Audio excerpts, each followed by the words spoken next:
11th class. अब आज की इस वीडियो में हम डिस्कस करेंगे आपके कुछ क्वेश्चंस जो कि आपके एग्जामिनेशन पॉइंट ऑफ व्यू से काफ़ी इम्पॉर्टेंट है। आज की इस टॉपिक में हम डिस्कस करने वाले हैं आपके पर्यावरण रसायन में से और हाइड्रोजन में से किस तरह के क्वेश्चंस आते हैं, और आपका न्यूमेरिकल्स जो डी ब्रॉगली समीकरण पर बेस्ड न्यूमेरिकल्स हैं वो किस टाइप से आप करेंगे। ठीक है, तो बिना टाइम वेस्ट किए चलिए हम स्टार्ट करते हैं अपनी वीडियो को, जिसमें हम ये क्वेश्चंस, लॉन्ग क्वेश्चन डिस्कस करने वाले हैं। Okay, let's start.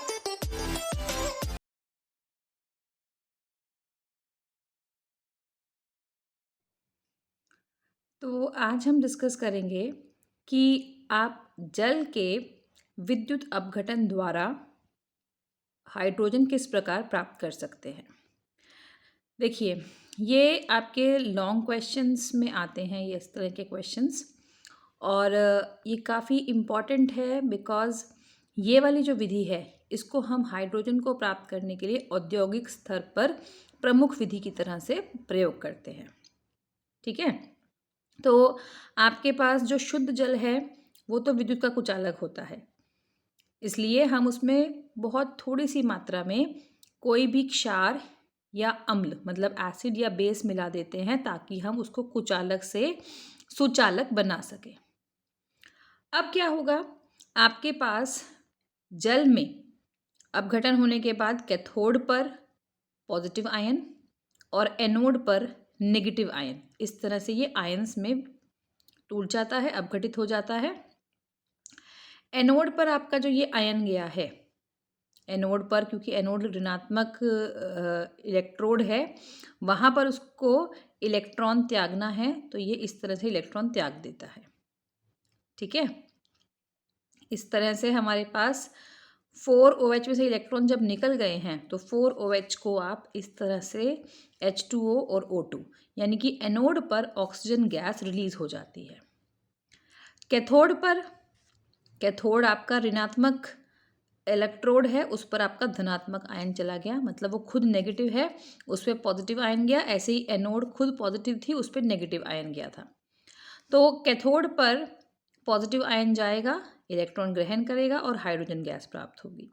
जो ये हाइड्रोजन गैस मिलती है इसको हम कलेक्ट कर सकते हैं, और इस तरह से आपके पास लार्ज अमाउंट में, बहुत अधिक क्वांटिटी में अगर हाइड्रोजन बनानी हो तो हम इस जल विद्युत अपघटन विधि का प्रयोग कर सकते हैं। ठीक है, सारी इक्वेशंस आपको अच्छे से प्रिपेयर करनी होती है क्योंकि इसमें कोई डायग्राम नहीं है, बहुत सिंपल सा प्रोसीजर है, लेकिन इक्वेशंस लिख के आप इसको प्रिपेयर करेंगे कि कैथोड पर क्या अभिक्रिया हो रही है, एनोड पर क्या अभिक्रिया हो रही है। ओके,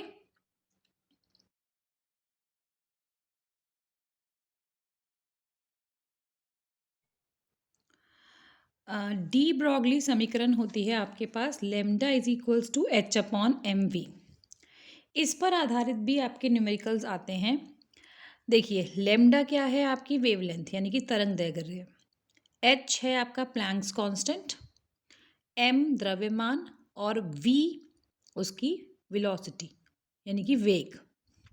तो एग्जाम में ऐसे क्वेश्चंस न्यूमेरिकल्स आपको इसमें से कोई भी एक वैल्यू अननोन कर देंगे, कोई भी एक मान हटा देंगे और आपको उसका मान पता करना पड़ेगा।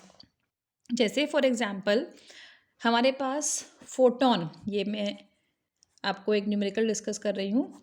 फोटॉन आपको दिया हुआ है जिसका तरंग दैर्घ्य मतलब लेमडा का मान है 3.6 एंगस्ट्रॉन्ग, और आपको उसका द्रव्यमान पता करना है। ठीक है, देखो, लेमडा जो आर्मस्ट्रॉन्ग में दिया हुआ है, पहले उसको हम मीटर में कन्वर्ट करेंगे तो 10⁻⁻10 से मल्टीप्लाई कर दिया।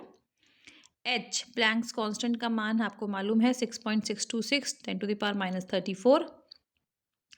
M द्रव्यमान आपके पास अननोन है, और फोटोन क्योंकि वो प्रकाश की गति से चलेगा तो यहाँ पर हमने वेग का मान ले लिया, जो प्रकाश की गति होती है 3 × 10⁸ मीटर पर सेकेंड। इसको पूरे को न्यूमेरिकली आप जब सॉल्व करते हैं तो आपके पास M द्रव्यमान का मान आ जाता है ये, और इसको स्टैंडर्ड में कन्वर्ट करने के लिए डेसिमल आपने एक पोजीशन शिफ्ट कर दी तो यहाँ पर -33 हो गया। तो अगर आपके पास फोटॉन का वेवलेंथ तरंग दैर्घ्य दिया हुआ है उससे आप उसका द्रव्यमान प्राप्त कर सकते हैं। ठीक है, इस तरह से आपको डी ब्रॉगली समीकरण को अप्लाई करने के न्यूमेरिकल्स आते हैं। ये न्यूमेरिकल्स एग्जामिनेशन में काफ़ी बार पूछा जाता है और जैसे मैंने बताया आपको इसमें lambda H M V, H तो खैर प्लैंक्स कांस्टेंट है, उसका मान तो फिक्स है, लेकिन बाकी सब में आपको एक वैल्यू अननोन कर दी जाती है। और इसमें हमने वी जो वेग है वो ये वाला इसलिए यूज़ किया है क्योंकि फोटोन आपको प्रकाश का कण दर्शाता है, तो जो प्रकाश का वेग होगा वही हमने इसका वेग मान लिया। ठीक है।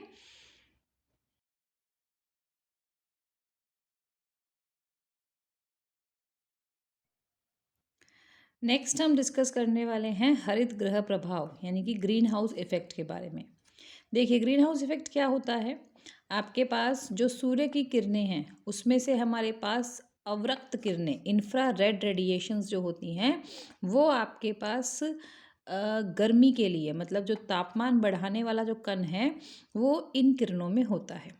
ठीक है, तो सूर्य की किरणें जब पृथ्वी पर पड़ती हैं उसमें आपके पास पराबैंगनी किरणें हैं अल्ट्रावायलेट, इंफ्रारेड किरणें हैं अवरक्त और थोड़ी सी दृश्य किरणें हैं विजिबल। अब ये प्रकाश जब पृथ्वी पर आ रहा है इसमें से अल्ट्रावायलेट तो ऊपर ही एब्जॉर्ब हो गया, लेकिन जो इंफ्रारेड है जो अवरक्त किरणें हैं वो और दृश्य किरणें हैं वो आपके पास पृथ्वी तक पहुंचती हैं। और अगर हमारे पास पृथ्वी के वायुमंडल में कुछ गैसें ऐसी हैं जैसे कार्बन डाइऑक्साइड हो गया, मीथेन हो गया, आपके पास जल वाष्प हो गया, क्लोरोफ्लोरोकार्बन हो गया, ये कुछ गैसें ऐसी हैं ये अगर वायुमंडल में उपस्थित हों तो यहाँ से जब पृथ्वी से अवरक्त किरणें वापस जाएंगी तो उनको वो वापस नहीं जाने देती, उनको वो अवशोषित कर लेती हैं।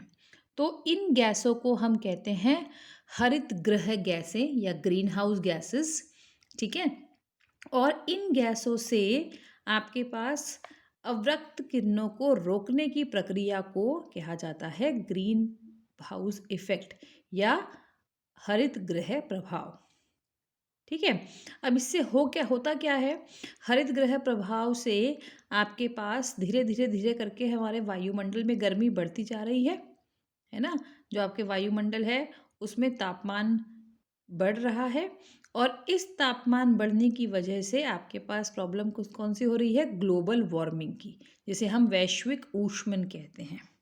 ठीक है, वैश्विक ऊष्मन या भूमंडलीय ताप वृद्धि, ये आपके पास बहुत बड़ी प्रॉब्लम हो गई है अब कि जब आपके पास हरित गृह प्रभाव के कारण पृथ्वी के वायुमंडल में तापमान की वृद्धि होती है तो उसको कहा जाता है वैश्विक ऊष्मन। और ये किस लिए प्रॉब्लम है, क्योंकि वैश्विक ऊष्मन के कारण आपके पास जो हिमखंड हैं, जो भी हमारे पहाड़ों पर बर्फ़ जमी हुई है, जो ग्लेशियर्स हैं, वो सब पिघल सकते हैं। जब पिघलेंगे तो वहाँ का जो जल है, जब बर्फ़ पिघलती है तो पानी का स्तर बढ़ेगा, तो पानी का स्तर बढ़ने के कारण आपके पास निचले एरियाज़ में जो भी निचले स्थान हैं उनमें बाढ़ आ सकती है। ठीक है, अभी पीछे जो केदारनाथ ट्रेजेडी वगैरह आपने टीवी में देखा होगा, तो ये सब इसी का रिजल्ट है। तापमान बढ़ने की वजह से बर्फ़ पिघल रही है और बर्फ़ पिघल के जब जल नीचे आता है तो वो बाढ़ का रूप ले लेता है। ठीक है।